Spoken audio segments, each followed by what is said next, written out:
കണ്ടില്ലേ, ഇത് നമ്മുടെ സെക്യൂരിറ്റി ഗാർഡ് മോനിച്ചൻ. വയസ്സ് 70 കഴിഞ്ഞു കാണും. എന്നാലും ജീവിക്കാൻ വേണ്ടി സെക്യൂരിറ്റി പണി ചെയ്യുകയാ. കണ്ടാലറിയാമല്ലോ, ഇടയ്ക്കിടയ്ക്കൊന്ന് തല ചായ്ക്കുന്നത്. എന്നാലും സെക്യൂരിറ്റി പണിയുടെ കാര്യത്തിൽ മോനിച്ചൻ വിട്ടുകൊടുക്കില്ല. അത്ര ശ്രദ്ധയാ. അതാണ് നിങ്ങൾ കേൾക്കാനും കാണാനും പോകുന്നത്. മോനിച്ചന്റെ ഒരു കാര്യക്ഷമത തെളിയിച്ച ഒരു കഥ. മോനിച്ചൻ അങ്ങനെ പതിവ് പോലെ ഡ്യൂട്ടി ചെയ്യുന്ന ഒരു ദിവസം മോനിച്ചൻ പെട്ടെന്ന് ഉറക്കത്തിൽ നിന്നുമൊന്ന് ഞെട്ടി ഉണർന്നു. ആരോ അയാളെ വിളിച്ചതുപോലെ. അയാൾ ചുറ്റും നോക്കി. പക്ഷേ ഒന്നും കണ്ടില്ല, കേട്ടില്ല. ഒരുപക്ഷേ തോന്നിയതായിരിക്കാം. മോനിച്ചൻ വീണ്ടുമൊന്ന് മയങ്ങാനൊരുങ്ങി. പക്ഷേ വീണ്ടും ആ അപശബ്ദം, ഒരശരീരി പോലെ. മോനിച്ചോയ, ഇത് ഞാനാ, നാൻസി.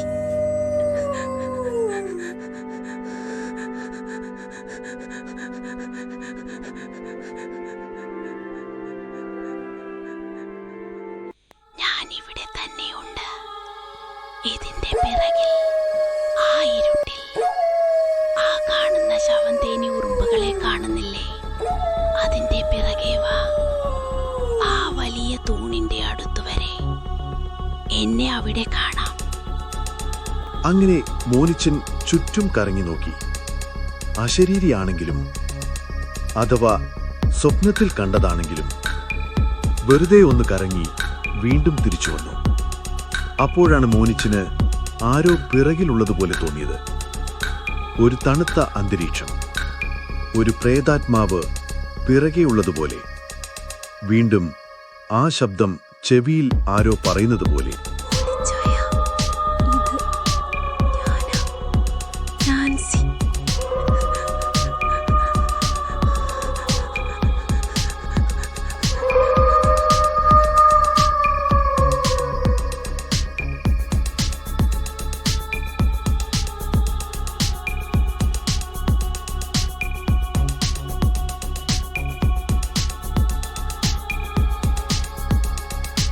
മോനിച്ചൻ അല്പം പേടിയോടെയാണെങ്കിലും വീണ്ടും ചുറ്റും കറങ്ങി നോക്കി.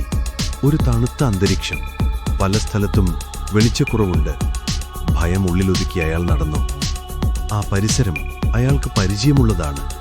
എന്നാലും ഇരുട്ടിനെ ഭയക്കാത്തവരാരാ? പെട്ടെന്നാണ് അത് അയാളുടെ ശ്രദ്ധയിൽപ്പെട്ടത്. കുറേ ഉറുമ്പുകൾ വരിവരിയായി പോകുന്നു. അയാൾ അതിനെ പിന്തുടർന്നു. ഒരുപക്ഷെ അയാൾ കേട്ടത് ശരിയാണെങ്കിലോ? കേട്ടതുപോലെ തന്നെ അയാൾ അത് ശ്രദ്ധിച്ചു. ഒരു കൂട്ടം ഉറുമ്പുകൾ ഒരു വലിയ തൂണിന്റെ സിമന്റ് പ്ലാസ്റ്റർ അടർന്നുപോയ ഇടയിൽ നിന്ന് കൂട്ടം കൂട്ടമായി ഇറങ്ങി വരുന്നു. അയാൾ കുനിഞ്ഞു നോക്കി. എന്തോ പന്തികേട് തോന്നി. ശ്രദ്ധിച്ചു നോക്കിയപ്പോൾ അയാൾ സ്തംഭിച്ചു. ആരോ പറഞ്ഞതുപോലെ ഒരു കൈവിരലിന്റെ എല്ലിൽ പുറത്തേക്ക് തൂങ്ങി നിൽക്കുന്നു. ഉറുമ്പുകൾ അതിനു ചുറ്റും കൂട്ടം കൂടിയിട്ടുണ്ട്. കുറേയൊക്കെ തിന്നുകഴിഞ്ഞ അവസ്ഥയിൽ.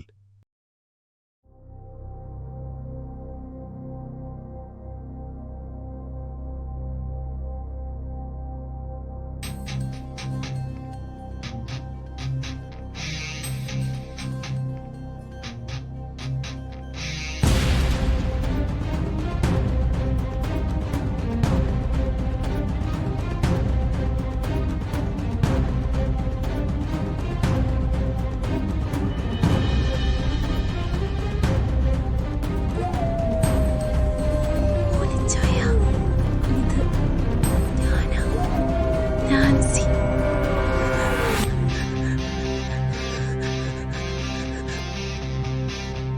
മോനിച്ചന് ആകെ ഭയമായി.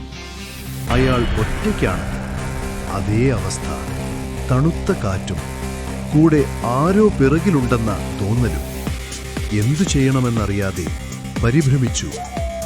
മാനേജറെ അറിയിച്ചേ പറ്റൂ. ഒടുവിൽ അയാൾ ഫോൺ ചെയ്യാൻ തീരുമാനിച്ചു.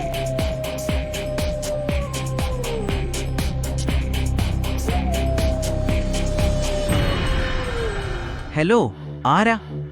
എന്താ ഈ രാത്രിയിൽ? സാർ, ഞാനാ ATM security guard Monichan. Sir, ഞാനിവിടെ ഒരു വല്ലാത്ത സ്ഥിതിയിലാ. എന്താ? എന്തുപറ്റി? സാർ, നമ്മുടെ ബിൽഡിംഗ് പിറകിലെ ഒരു വലിയ തൂണിലെ ചുവട്ടിൽ ഒരു കൈയുടെ എല്ലിൻ്റെ ഭാഗം കണ്ടു. അവിടെ എന്തോ നടന്നിട്ടുണ്ട്. ആരോ അങ്ങോട്ട് എന്നെ കൊണ്ടുപോയതുപോലെ ഒരു അശരീരി കേട്ടാ ഞാൻ അവിടെയൊക്കെ തിരഞ്ഞത്. സാർ, ഞാൻ എന്ത് ചെയ്യണം? എടോ, തനിക്ക് വേറെ പണിയില്ലേ? വേണ്ടാത്ത വയ്യാവേലി തലയിൽ വെക്കാൻ.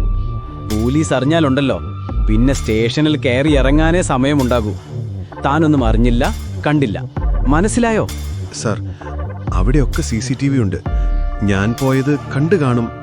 പിന്നെ പറഞ്ഞില്ലെങ്കിൽ അത് അധികം കുറ്റാകില്ലേ? ഓരോ പ്രോബ്ലംസ്. താൻ പോലീസിനെ അറിയിക്കേ. ഞാൻ പറ്റുമെങ്കിൽ രാത്രി വരാം, ഇല്ലെങ്കിൽ നാളെ രാവിലെ. ഏതായാലും നമ്മളെ ബാധിക്കുന്ന പ്രശ്നമല്ലല്ലോ. ശരി സർ, ഗുഡ് നൈറ്റ്. കേട്ടില്ലേ? ഇതാണ് അയാൾക്ക് കിട്ടിയ മറുപടി. എന്ത് ചെയ്യാം? ഒരു പക്ഷേ മാനേജർ പറഞ്ഞത് ശരിയായിരിക്കാം. എന്നാലും ഏതോ അദൃശ്യ ശക്തിയുടെ വെളിപ്പെടുത്തൽ ഒരുപക്ഷെ ശരിയാകാം. അങ്ങനെ എത്രയോ സംഭവങ്ങൾ ഉണ്ടായിട്ടുണ്ട് ജീവിതത്തിൽ തന്നെ. മോനിച്ചൻ പോലീസിനെ വിളിച്ചു. ഇനി അവർ വരട്ടെ.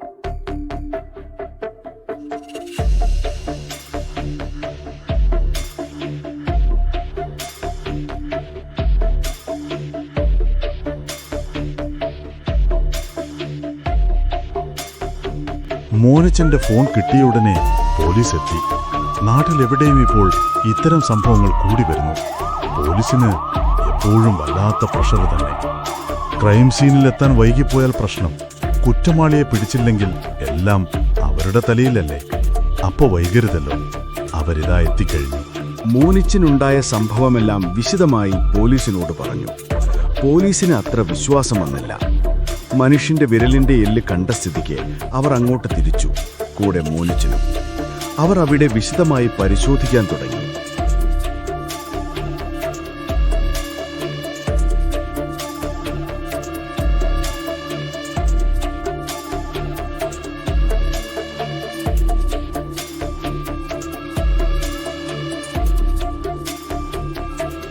സർ, ഞാനാ ജോൺ മാത്യു. ഇവിടെ ടൗണിൽ ഷോപ്പിംഗ് മാളിന്റെ പിറകിൽ സംശയാസ്പദമായ നിലയിൽ ഒരു കേസ് റിപ്പോർട്ട് ചെയ്തിട്ടുണ്ട്. ഒരു ATM സെക്യൂരിറ്റി ഗാർഡ് മോനിച്ചനാണ് വിളിച്ചു പറഞ്ഞത്. ഞാൻ വിശദമായി ഇവിടെ എല്ലാം ചെക്ക് ചെയ്തു. അയാൾ പറഞ്ഞതുപോലെ ഒരു കൈവിരലിന്റെ എല്ലിന്റെ ഒരു ഭാഗം ഒരു വലിയ തൂണിന്റെ ഉള്ളിൽ നിന്നും പുറത്തേക്ക് തള്ളി നിൽക്കുന്നു. എന്തോ അവിടെ സംഭവിച്ചിട്ടുണ്ട്. അത് ശരിയാ, രാത്രിയല്ലേ. ഏതായാലും ഞാൻ CPO രാജേഷിനെ സെക്യൂരിറ്റി ഏർപ്പാടാക്കിയിട്ടുണ്ട്. ബാക്കി കാര്യങ്ങൾ പിന്നീട് ഞാൻ അറിയിക്കാം. Okay. Police crime scene cover ചെയ്തു. ഒരാളെ കാവലേർപ്പാടാക്കി. ഇനിയുള്ളത് പോലീസിന്റെ ഡ്യൂട്ടി. അതെന്താണെന്നും മനുഷ്യന്റെ കൈവിരലാണോ അല്ല വേറെ വല്ല എല്ലിങ്കഷ്ണമാണോ എന്നൊക്കെ. എന്തായാലും മോനിച്ചൻ ആശ്വസിക്കാൻ വകയില്ല. കുറച്ചുകാലം വിറ്റ്നസ്സായി കോടതിയിൽ കയറി ഇറങ്ങേണ്ടി വരും. കേസ് എങ്ങനെ പോയാലും അതിലപ്പുറം ഈ വയ്യാവേലിയിൽ ചെന്ന് പെട്ടതിന് സെക്യൂരിറ്റി ഏജൻസിയിൽ നിന്ന് കിട്ടാനുള്ള ചീത്തയും എല്ലാം കൂടി മോനിച്ചൻ ആകെ വിഷമത്തിലായി. ബാങ്ക് ഓഫീസിൽ അങ്ങോട്ടും ഇങ്ങോട്ടും നടന്നു. ഇനി എന്ത് ചെയ്യണം? മോനിച്ചൻ നടന്ന കാര്യങ്ങൾ ബാങ്ക് മാനേജറെ വിളിച്ചറിയിച്ചു. കൂടെ അയാൾക്ക് ജോലി കൊടുത്ത ഏജൻസിയുടെ സുപ്പീരിയർ ഓഫീസറെ. അതിനുശേഷം അയാൾ ദൈവത്തോട് പ്രാർത്ഥിച്ചു, പ്രശ്നങ്ങളൊന്നുമില്ലാതെ നോക്കണേ എന്ന്. കാരണം അയാൾ കേട്ട ആ ശബ്ദം അയാൾക്ക് പരിചയമുള്ളതുപോലെ തോന്നി. ആരായിരിക്കും ഈ നാൻസി? ഒരു ചോദ്യചിഹ്നമായി അവശേഷിക്കുകയാണത്. അവളാണെങ്കിൽ അവൾ അയാളെ പിന്നെയും പിന്തുടർന്നെന്ന് വരാം. അവളുടെ ആത്മാവിന് നീതി കിട്ടുന്നത് വരെ വീണ്ടും മോനിച്ചൻ ആ ശബ്ദം കേട്ടെന്ന് വരാം. അവളും മോനിച്ചനും തമ്മിൽ എവിടെയെങ്കിലും ഒരു കണക്ഷൻ ഉണ്ടെങ്കിലോ?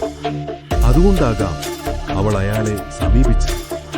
ഒരു വിശ്വാസം. ഇനി അഥവാ നാളെ പോലീസ് വന്ന് ഇൻവെസ്റ്റിഗേറ്റ് ചെയ്ത് അത് വേറെ വിധത്തിൽ വഴിതിരിച്ചുവിടാനും മതി. മനുഷ്യന്റെ അസ്ഥിയല്ല, മറിച്ച് വല്ല മൃഗത്തിന്റെ അസ്ഥിയുടെ ഭാഗമാണെന്ന് വരുത്തി തീർക്കാം. ഏതായാലും നമുക്ക് കാത്തിരിക്കാം കഥയ്ക്ക് ട്വിസ്റ്റ് ഉണ്ടാകുമോ എന്നറിയാൻ.